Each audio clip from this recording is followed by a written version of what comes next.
लगेंगे वर्षा कुमारी को? चाची। अच्छा, क्या हुआ, ऐसा दिक्कत क्या हुआ जो वर्षा कुमारी लापता हो गई? कुछ नहीं, मैं लोग तो गांव पर रहती नहीं थी, हमारी सास रहती थी, उसके साथ वो रहती थी, बहुत अच्छे से रहती थी। हम लोग बराबर फोन ऑन करके पूछते थे वर्षा कैसी है, लेकिन कुछ नहीं पता चला। अचानक ही वो मतलब 5 तारीख के रात में हम लोगों को 2 बजे फ़ोन गया कि वर्षा गायब हो गई है। मैं उसकी दीदी हूँ, काजल नाम है मेरा, मैं दिल्ली रहती हूँ। जब 5 तारीख की रात में 12:30 बजे मेरे पास फ़ोन गया था कि वर्षा नहीं मिल रही है। फिर मम्मी पूरा ढूंढी, सब कुछ बताई कि 12 मतलब संडे की रात में वो 10 बजे से गायब है।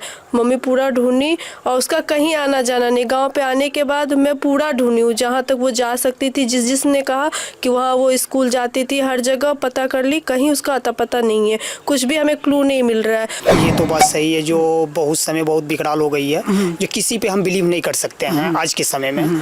जो एक छोटी बच्ची है, एक बड़ी उम्र की रहती तो हम उस पर बिलीव करते, जो अफेयर के व्यू में भाग गई है, और एक छोटी बच्ची अफेयर के माइंड में भी हम नहीं ले सकते हैं। पहले एफआईआर मैंने खुद किया हूँ और अभी तो कोई सुराग नहीं। मैंने कल भी थाना पर गए थे तो बोले हमको कुछ क्लू नहीं मिल रहा है, तो आप लोग क्लू कुछ दीजिए, हमको कुछ सबूत दीजिए, एविडेंस, तो जिसके आधार पर हमने खोजूंगा तो हम पुलिस को क्या। नमस्ते, नमस्कार, कैसे हैं आप सभी लोग? आशा करते हैं अच्छे होंगे और आप देखना शुरू कर चुके हैं ग्रामीण रिपब्लिक। मैं हूं आपके साथ मधुसूदन यादव और आज हमारी उपस्थिति जो है जजुआर थाना क्षेत्र अंतर्गत जजुआर गांव में ही है और यहां पर एक दुर्भाग्यपूर्ण घटना है।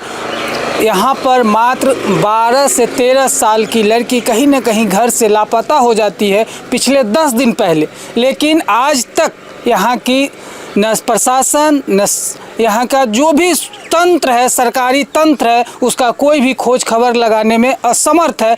गांव के घर के जो लोग हैं कई तरीके के आरोप लगा रहे हैं कि गांव के ही कुछ लोग हैं जो अपराधी प्रवृत्ति के लोग हैं, उनके माध्यम से लड़की को प्रलोभन दे करके या कुछ भी ऐसा दे करके, क्योंकि प्रेम प्रसंग तो कहा नहीं जा सकता है, क्योंकि मात्र 5वीं कक्षा में पढ़ने वाली वर्षा कुमारी नाम की लड़की है। आइए उस परिवार से मिलवाते हैं कि आखिर समस्या क्या हुआ, आखिर शुरुआत कैसे हुई। सबसे बड़ी बात, आप उनके कौन लगेंगे वर्षा कुमारी को? चाची। अच्छा, क्या हुआ, ऐसा दिक्कत क्या हुआ जो वर्षा कुमारी लापता हो गई? कुछ नहीं, मैं लोग तो गांव पर रहती नहीं थी, हमारी सास रहती थी, उसके साथ वो रहती थी, बहुत अच्छे से रहती थी। हम लोग बराबर फोन ऑन करके पूछते थे वर्षा कैसी है, लेकिन कुछ नहीं पता चला। अचानक ही वो मतलब 5 तारीख के रात में हम लोगों को 2 बजे फ़ोन गया कि वर्षा गायब हो गई है। और जब से हम लोग इंक्वायरी करे, हम लोग को कोई कितने साल की थी वर्षा? 12 साल की थी, 12 पूरा होके 13 में लगी ही थी। अच्छा, ऐसा तो नहीं था कि कहीं उनका एफआईआर वगैरह था उस बच्चा का? नहीं, ऐसा तो नहीं है। नहीं, लेकिन क्या लग रहा है, कैसे, मतलब कुछ तो शंका जा रहा है आप लोगों को कि नहीं जा रहा है अभी तक? अब शंका ऐसे, जब मैं नहीं थी, हमारी सास थी, वो बताती है कि कोई किसी का आना जाना भी नहीं था हमारे घर पे, ऐसा कोई, बस वो सहेलियों में खेलती थी, सहेलियों सबसे इंक्वायरी करे, हम भी करे, प्रशासन में भी मतलब दरखास्त दिए कि जब भाई हमारी लड़की ढूंढ के दीजिए। ऐसा कुछ नहीं, कोई क्लू नहीं मिल रहा है। क्या नाम हुआ आपका? आप उन वर्षा कुमारी का कौन लगे? मैं उसकी दीदी हूँ, काजल नाम है मेरा, मैं दिल्ली रहती हूँ। जब 5 तारीख की रात में 12:30 बजे मेरे पास फ़ोन गया था कि वर्षा नहीं मिल रही है। फिर मम्मी पूरा ढूंढी, सब कुछ बताई कि 12 मतलब संडे की रात में वो 10 बजे से गायब है। मम्मी पूरा ढूंढी और उसका कहीं आना जाना नहीं। गाँव पे आने के बाद मैं पूरा ढूंढी हूँ, जहाँ तक वो जा सकती थी, जिसने कहा कि वहाँ वो स्कूल जाती थी, हर जगह पता कर ली, कहीं उसका अता पता नहीं है, कुछ भी हमें क्लू नहीं मिल रहा है। हमारा शक सिर्फ एक ही जगह जा रहा है, जो वो वहाँ पे रहती थी, रुपेश के यहाँ, वहीं पे वो खेलती थी बच्चों के साथ। हमारा शक वहीं पे जा रहा है कि वो हो ना हो वहीं से उसका कुछ ऐसा उसको प्रॉब्लम दिया गया है जो वो आज लापता है। आप समझ सकते हैं कि आज एक घर के परिवार के लोग कहीं न कहीं मुख्यमंत्री के जनता दरबार में जाकर के आवेदन दिए हैं कि पिछले 10 दिन होने के बावजूद इस केस के जो आयो है, हम एफआईआर कॉपी भी आप लोगों को दिखाने का कोशिश करेंगे। केस के जो आयो है पिछले 10 दिन में अभी तक न तो कोई सबूत ढूंढ पाई और न कोई सुराग ढूंढ पाई, तो कहीं न कहीं ये प्रशासन का निकम्मापन और आलसीपन कहा जा सकता है। और एक परिवार के साथ और भी लोग जुड़ रहे हैं। क्या नाम हुआ भाई साहब? अमित कुमार मिश्रा। अच्छा, 10 दिन तक प्रशासन अभी तक कुछ नहीं कर पाई है और आप लोगों को परिवार को जनता दरबार मुख्यमंत्री के पास जाना पड़ रहा है। जी। अभी भी देख रहे हैं, क्या लगता है कि आप लोगों को न्याय मिलेगा क्या? देखिए, पुलिस प्रशासन से तो उम्मीद नहीं है। अब देखिए, जनता दरबार गई है, वहाँ पे अब हम लोग को उम्मीद है जो कुछ मिली।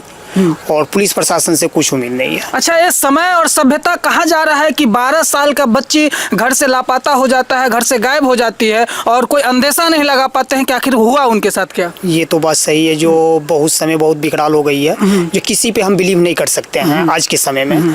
जो एक छोटी बच्ची है, एक बड़ी उम्र की रहती तो हम उस पर बिलीव करते, जो अफेयर के व्यू में भाग गई है, और एक छोटी बच्ची अफेयर के माइंड में भी हम नहीं ले सकते हैं। और इसको ले गई पुलिस प्रशासन को, मैंने 10 दिन पहले FIR मैंने खुद किया हूँ और अभी तक कोई सुराग नहीं। मैंने कल भी थाना पर गए थे तो बोले हमको कुछ क्लू नहीं मिल रहा है, तो आप लोग क्लू कुछ दीजिए, हमको कुछ सबूत दीजिए, एविडेंस, तो जिसके आधार पर हमने खोजूंगा। तो हम पुलिस को तो क्या जनता दरबार में जो आवेदन दिए हैं उसमें गांव के एक रूपेश झा के नाम चर्चा में आया है। रूपेश झा कौन है? रूपेश झा घर के बगल में ही है, हम लोग जानते हैं। और रूपेश झा को, बट उसमें जो है ना, उसको ये लोग बोल रहे, फैमिली वाले बोल रहे, जो मेरे घर में आते थे, इससे पहले भी आते थे, अभी भी आ रहे थे, और जब से ये घटना हुई तब से वो नहीं आ रहे हैं। तो उस पे उसका उम्र 30 साल। हाँ, उसका उम्र 30 साल और इस लड़की का उम्र ये 12-13 साल। 12-13 साल। हाँ हाँ, उसकी बहन की जो है ना, उसकी बहन के साथ जा उठती। अच्छा, बहन उनकी जो रूपेश झा की बहन इसकी सहेली थी? जी जी जी, अच्छा। ये बात सही है। और वो 19-20 साल की है। अच्छा। और उसके ही घर में इसका उठक बैठक था। अब सभी लोग इस चीज को ध्यान से देखिए, इस फोटो को ध्यान से देखिए, और ये फोटो अगर आपके नज़र में कहीं भी आपके अगल बगल में दिखे तो हम एक कॉन्टैक्ट नंबर शेयर कर रहे हैं, आप निश्चित रूप से शेयर करिए। और एक निर्देश है, एक चेतावनी है आप लोगों में कि अगर आपके घर में कोई भी आदमी का एंट्री होता है, कोई भी आदमी अगर आपके लड़का का दोस्त है, आपकी बेटी बहन किसी का दोस्त है, उनसे भी आपको सतर्क रहने की आवश्यकता है कि घर में रह करके आप ही का घर कहीं ना कहीं बर्बाद करने का काम किया जाएगा। तब तक आप देखते रहिए ग्रामीण रिपब्लिक। जय हिंद।